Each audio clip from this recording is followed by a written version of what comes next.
Ele é o primogênito dos mortos. O que isso quer dizer? Ele foi o primeiro a ressuscitar e nunca mais morrer. Todos que ressuscitaram antes dele, todos que ressuscitaram, morreram, ressuscitaram, mas depois morreram novamente. Jesus não. Jesus, irmãos, ele ressuscitou, e ele nunca mais morreu e não morrerá. E isto mostra que ele foi o primogênito, no sentido de que ele foi o primeiro, e nós seguiremos após Jesus Cristo, porque da mesma forma que Jesus ressuscitou, para nunca mais morrer, nós também um dia ressuscitaremos, irmãos, ali naquele momento da ressurreição. Mas é muito importante frisar, que Jesus literalmente morreu, ele não adormeceu, ele não ficou desmaiado, ele literalmente morreu, né?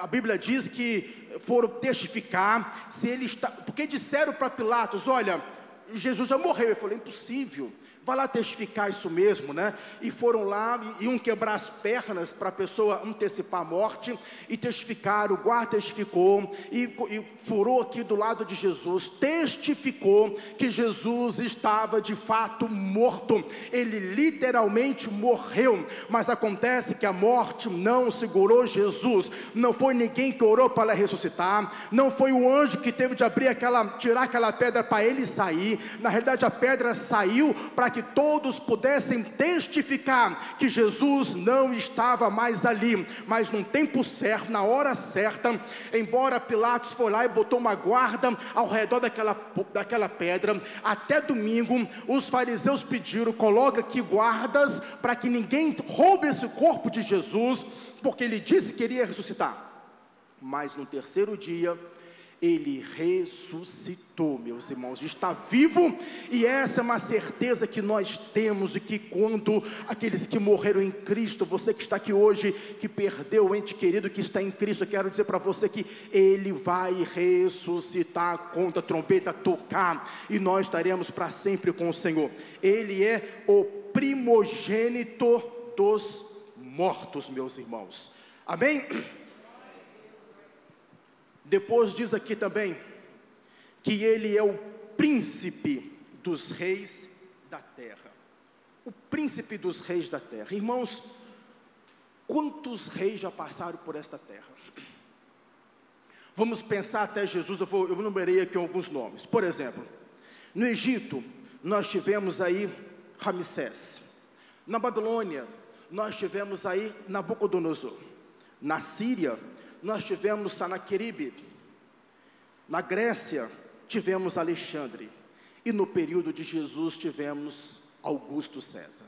De Jesus para trás, todos esses reis, irmãos. Mas se nós colocarmos todos esses reis aqui à nossa esquerda, e colocarmos Jesus à nossa direita, há uma discrepância enorme entre ambos. Todos esses reis, eles nasceram no palácio. Jesus, aonde nasceu? Numa manjedoura. Olha a diferença. Todos estes reis, meus irmãos, eles tinham milhares de seguidores. Jesus, ele tinha 12 seguidores, e em alguns momentos tinham 70. Todos esses reis derramaram sangue de milhares, irmãos. Jesus derramou o seu sangue por milhares. Todos esses reis, meus irmãos, eles mataram e eles conquistaram, mas a morte os venceu. Quando nós olhamos para Jesus, ele se doou, ele entregou a sua vida, ele morreu e ressuscitou. Há uma diferença enorme entre eles, meus irmãos. Jesus, ele é o príncipe dos reis da terra. Naquela época havia até mesmo culto a alguns imperadores. Alguns imperadores, eles eram, principalmente em Roma, eles achavam que eles eram deuses. E aqui está dizendo que Jesus é o príncipe dos reis da terra. Há um texto lá em Filipenses que diz que ele é o rei dos reis e ele é o Senhor dos senhores, meus irmãos. Que coisa maravilhosa é esse Cristo que nós servimos. Ele é o príncipe dos reis da terra. Nesse versículo 5, primeiro está dizendo quem Jesus é. A parte A diz que ele é fiel testemunha, o primogênito dos mortos, o príncipe dos reis da terra. Agora, vai dizer o que ele fez. Na parte B do versículo 5. Primeira coisa que ele fez, aquele que nos ama. Primeira coisa que o Senhor fez, ele nos amou. O que ele viu em você para te amar, irmãos? Por que ele nos amou? O que nós poderíamos dar a Deus? Né? Que amor é esse? Deus, ele nos amou, aquele que nos ama. A primeira coisa que ele fez, esse príncipe, esse Senhor, este Deus, ele nos amou, com amor incondicional, com amor incomparável, né? Ele nos amou primeiro, ele deu a sua vida por nós. Queridos, todos os nossos pecados, olha só o que eu vou dizer para vocês, todos os nossos pecados foram imputados em Jesus. Sabe o que é isso? Todos os pecados da humanidade, inclusive o meu e o seu, Romanos fala sobre isso, foi colocado sobre o ombro de Jesus, sobre as costas de Jesus, tudo, porque alguém tinha de morrer. Uma vez que Adão pecou, alguém tinha de morrer, mas quem iria morrer?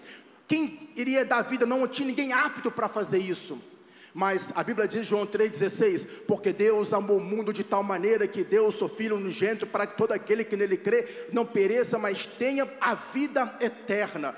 Então Deus amou, meus irmãos, e quem ama faz alguma coisa, porque amar não é só um sentimento, amar é ação. Deus amou e se entregou, Jesus amou e se doou, Jesus amou e foi até a morte. Isto é amor verdadeiro. E todos os nossos pecados foi colocado na conta de Jesus. Tudo foi colocado na conta de Jesus. Naquele momento na cruz, os nossos pecados estavam sobre ele. E uma vez que ele pagou ali o preço, irmãos, agora sobre nós entra o que? A justiça de Cristo. É por isso que você que está aqui hoje, você é justificado. Você não é justo, mas acontece que a justiça de Cristo está sobre sua vida.